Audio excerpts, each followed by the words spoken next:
Hello दोस्तों, एक बार फिर से हमारे यूट्यूब चैनल पे आपका स्वागत है। जैसा कि आप लोग जानते हैं कि हम लोग यूपी टेट के सभी इम्पोर्टेंट क्वेश्चन जो पीवाईक्यू बेस्ड हैं हिंदी सब्जेक्ट के कंप्लीट कर रहे हैं। तो इसी कड़ी में हम लोग आइए आगे बढ़ते हैं और यूपी टेट के इम्पोर्टेंट क्वेश्चन को सॉल्व करते हैं। ठीक, तो पहला क्वेश्चन है कि पर्वत का पर्यायवाची शब्द है। तो देखिए, गिरी ऑप्शन नंबर ए सही होगा। इसके अलावा पर्वत का पर्यायवाची शब्द होता है आपका पहाड़, पहाड़, शैल, भूधर तथा महीधर भी होता है। ठीक, तो हम लोग का ऑप्शन नंबर ए सही होगा। ठीक, वन दूसरा है। वन का पर्यायवाची शब्द अगर हम लोग देखें तो विपिन हो जाएगा, अरण्य हो जाएगा, जंगल हो जाएगा। सरिता जो होता है पर्यायवाची शब्द किसका है? नदी का है। इसके अलावा जो पर्यायवाची शब्द नदी का हो जाएगा वो तरंगिणी हो जाएगा, तरनी हो जाएगा। ठीक, मरुस्थल का हो जाएगा आपका बंजर हो जाएगा, रेगिस्तान हो जाएगा। ठीक, तो आइए अगले क्वेश्चन पे बढ़ते हैं।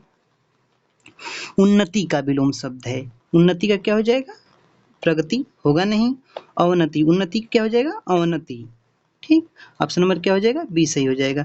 प्रगति, सफलता, समृद्धि ये सब एक दूसरे के पर्यायवाची शब्द हो जाएंगे। ठीक, अगला क्वेश्चन है कि सिर पर चढ़ाना मुहावरे का अर्थ है अत्यधिक लाड़ प्यार करना, सम्मान करना, सिर ऊंचा करना, विजय प्राप्त करना।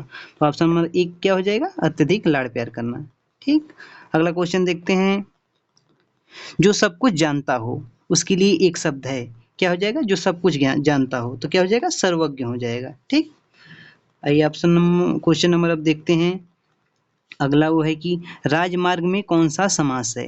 देखिए, राजमार्ग अगर हम लोग इसका क्या करेंगे, जो संधि होता है उसका क्या करते हैं हम लोग? विच्छेद करते हैं, लेकिन जो समास होता है उसका हम लोग क्या करते हैं? विग्रह करते हैं। ठीक, तो जब हम लोग राजमार्ग का विग्रह करेंगे, समास विग्रह करेंगे, तो राजमार्ग का हो जाएगा, राजमार्ग का हो जाएगा राजा का मार्ग, राजा का मार्ग। ठीक, अगर इसको हम लोग ध्यान से देखें तो ये क्या हो जाएगा? का, इसका संबंध मार्ग का किससे संबंध बता रहा है? राजा से। ठीक, तो यहाँ हो जाएगा संबंध तत्पुरुष समास हो जाएगा। ठीक, संबंध तत्पुरुष समास। तो यहाँ तत्पुरुष समास देखिए ऑप्शन नंबर ए में है, ये सही हो जाएगा। अगर हम लोग द्वंद्व समास की बात करें तो क्या होता है? द्वंद्व समास में और शब्दों का लोप होता है, जिसमें और शब्द छिपा हो, जैसे दिन और रात।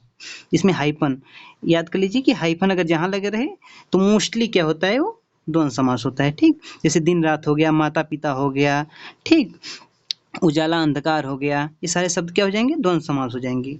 और बहुब्रीही में क्या हो जाएगा? जिसमें कोई अन्य पद प्रधान हो, तीसरा पद प्रधान हो, तो उसे क्या बोलेंगे? बहुब्रीही समास बोलेंगे। और कर्मधारय में क्या होता है? विशेषण और विशेष्य होता है, तो वहाँ कर्मधारय समास हो जाता है। ठीक, अगला क्वेश्चन देखते हैं। सदाचार में उपसर्ग है। देखिए, अगर इसको हम लोग संधि विच्छेद इसका किया जाए तो इसका होगा सत धन आचार, तो इसका ये दोनों मिलकर हो जाते हैं सदाचार। तो ऑप्शन नंबर क्या हो जाएगा? बी सही हो जाएगा। ठीक, अगला क्वेश्चन है कि मानवता में प्रयुक्त उपसर्ग है, सॉरी प्रत्यय है। देखिए, उपसर्ग क्या होता है कि किसी भी शब्द की शुरुआत में जुड़ता है। ठीक, और प्रत्यय क्या होता है? किसी भी शब्द के अंत में जुड़ता है। तो इसमें देखिए ता है, प्रत्यय क्या हो जाएगा? इसमें ता। ऑप्शन नंबर ए सही हो जाएगा। ठीक, आइए अगला क्वेश्चन देखते हैं कि सीता ने फल खाया वाक्य में सीता कौन सा कारक है। तो देखिए, करण में क्या हो, यहाँ पे क्या हो जाएगा? कारक में क्या हो जाता है? कारक और उसका चिन्ह होता है। ठीक, जैसा हो गया कि कर्ता कारक, कर्म कारक, करण कारक। ठीक, संप्रदान होता है, अपादान होता है। ठीक, ऐसे ही होते हैं। ठीक, तो कर्ता की चिन्ह क्या होता है? कर्ता ने, कर्म को। ठीक, करण का चिन्ह क्या होता है? करण से, संप्रदान के लिए होता है। ठीक, अपादान किससे अलग होने के अर्थ में होता है। तो यहाँ पे क्या है कि सीता ने फल खाया, वाक्य में सीता, देखिए यहाँ ने शब्द क्या है? किसकी चिन्ह है? यहाँ पे कर्ता ने, तो यहाँ पे क्या हो जाएगा? कारक कौन सा हो जाएगा? कर्ता कारक हो जाएगा। ठीक, ऑप्शन नंबर ए सही हो जाएगा। ठीक, अगला क्वेश्चन देखते हैं कि भाषा का प्रथम कौशल है। देखिए, भाषा जो होती है उससे हम लोग चार चीजें होती है, एल एस आर डब्ल्यू। इसका सीक्वेंस बहुत जरूरी है क्योंकि सीक्वेंस बहुत पूछता है, तो इंपॉर्टेंट है। ठीक, तो यल क्या हो जाएगा? लिसनिंग हो जाएगा, एल फॉर लिसनिंग, लिसनिंग हो जाएगा। यस फॉर क्या हो जाएगा, स्पीकिंग हो जाएगा। आर फॉर क्या हो जाएगा, रीडिंग हो जाएगा। डब्ल्यू फॉर क्या हो जाएगा, राइटिंग हो जाएगा। तो भाषा का प्रथम कौशल क्या हो जाएगा, एल फॉर लिसनिंग। लिसनिंग मतलब श्रवण। ऑप्शन नंबर कौन सा सही हो जाएगा, ए सही हो जाएगा। ठीक। अगला क्वेश्चन है कि प्राथमिक स्तर पर भाषा शिक्षण का सर्वोत्तम माध्यम है। पहला गतिविधि आधारित शिक्षण, दूसरा रटाना, तीसरा व्याख्यान, चौथा परीक्षा। देखिए रटाना निगेटिव हो गया, ठीक, इसको काट दीजिए। परीक्षा, ये भी परीक्षा बच्चों पे प्रेशर क्रिएट करती है, तो मोस्टली इसको निगेटिव कंसीडर किया जाता है। ठीक। अब देखिए जो व्याख्यान होता है, जो लेक्चर होता है, व्याख्यान होता है या जो लेक्चर मेथड होता है, वो मोस्टली क्या होता है, हायर क्लासेस के लिए अप्रोप्रिएट होता है। ठीक। तो ऑप्शन नंबर आपका कौन सा सही होगा, शिक्षण का सर्वोत्तम प्राथमिक स्तर पर शिक्षक का सर्वोच्चम माध्यम कौन सा है, गतिविधि आधारित शिक्षण। तो ऑप्शन नंबर ए सही है। ठीक। आइए अगले क्वेश्चन पे बढ़ते हैं कि समुद्र का पर्यायवाची शब्द है। देखिए समुद्र, ऑप्शन नंबर ए है सागर, दूसरा सरोवर, तीसरा नदी, चौथा झील। तो समुद्र का क्या हो जाएगा, सागर हो जाएगा। ठीक। इसके अलावा जो समुद्र का पर्यायवाची शब्द और होता है वो जलधि हो जाएगा आपका। ठीक, जलधि। इसके अलावा सिंधु भी हो जाएगा आपका, सिंधु। पयोधी हो जाता है, पयोधी। इसके अलावा रत्नाकर, ठीक, तथा नदीस भी होता है। ठीक, ये सारी चीजें क्या है, ये सारी चीजें समुद्र का पर्यायवाची शब्द है। ठीक। आइए अगले क्वेश्चन पे बढ़ते हैं कि आय का विलोम शब्द है। तो आय का क्या हो जाएगा, व्यय हो जाएगा। लाभ का क्या हो जाएगा, हानि हो जाएगा। ठीक। बचत का क्या हो जाएगा, खर्च हो जाएगा। धन का क्या हो जाएगा, ऋण हो जाएगा। ठीक। तो ऑप्शन नंबर कौन सा सही है, ऑप्शन नंबर आय का व्यय, ऑप्शन नंबर बी सही है। अगले क्वेश्चन पे पढ़ते हैं कि दांत खट्टे करना मुहावरे का अर्थ है। दांत खट्टे करना मतलब पराजित कर देना। ऑप्शन नंबर कौन सा सही होगा, ए सही होगा। अगला क्वेश्चन है कि जो पढ़ा लिखा न हो के लिए एक शब्द है। तो क्या हो जाएगा, जो पढ़ा लिखा न हो, अनपढ़। अनपढ़ यहाँ पे दिया नहीं है, तो ज्यादा ऑप्शन क्या आपका अप्रोप्रिएट होगा, निरक्षर हो जाएगा। ठीक। तो ऑप्शन नंबर ए सही है। अगला क्वेश्चन है कि नील कमल में कौन सा समास है। ठीक है, समास हम लोग पहले क्या होता है, द्वंद्व समास होता है। ठीक, द्विगु होता है, बहुब्रीहि होता है, ठीक, कर्मधारय होता है, उसके बाद आपका हो गया अव्ययी भाव होता है, अव्ययी भाव होता है। इसके अलावा क्या होता है, तत्पुरुष समास होता है, तत्पुरुष समास। ठीक। तो यहाँ पे देखिए द्वंद्व में क्या होता है, और शब्द का लोप होता है। द्विगु में क्या होगा, पहले इसमें संख्या का बोध होगा आपकी शुरुआत में, जैसे चौराहा हो गया आपका, दोराही हो गया। ऐसे जिसमें संख्या, आपको नवग्रह हो गया, नवरत्न हो गया, जिसमें आपको संख्या का बोध हो, वो क्या हो जाएगा, द्विगु समास होगा। बहुब्रीहि में क्या होता है कि जब दो पद प्रधान न होकर कोई अन्य पद प्रधान हो, जैसे नीलकमल और नीलकंठ हो गया आपका। तो नीला है कंठ जिसका, अर्थात भगवान शिव की यहाँ पे बात की जा रही है। ठीक। पीताम्बर, पीला है वस्त्र जिसका, अर्थात भगवान विष्णु की बात की जा रही है। ठीक। लेकिन यहाँ पे नीलकमल है, देखिए यहाँ पे क्या है, नीलकमल है यहाँ पे। ठीक।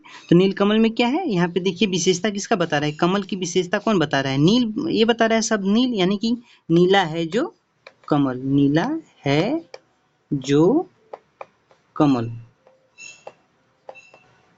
ठीक। तो ये कमल की विशेषता कौन बता रहा है, ये शब्द बता रहा है, नीला बता रहा है। यानी कि जहाँ पर विशेषण और विशेष्य हो, उस शब्द में अगर विशेषण और विशेष्य दोनों उपस्थित हैं तो क्या हो जाएगा, आपका कर्मधारय समास हो जाएगा। ठीक। तो ऑप्शन नंबर ए सही हो जाएगा। आइए आगे बढ़ते हैं कि सुशील शब्द में उपसर्ग है। देखिए उपसर्ग किसी शब्द के शुरुआत में होता है, जैसे यहाँ पे क्या हो जाएगा, सु हो जाएगा, सु। इससे और शब्द हम लोग बना सकते हैं, जैसे सुविचार हो गया, सुविचार हो गया, सुशील हो गया, सुगम हो गया, सुनील हो गया। ठीक। तो यहाँ पे सु हो जाएगा, ऑप्शन नंबर ए सही हो जाएगा।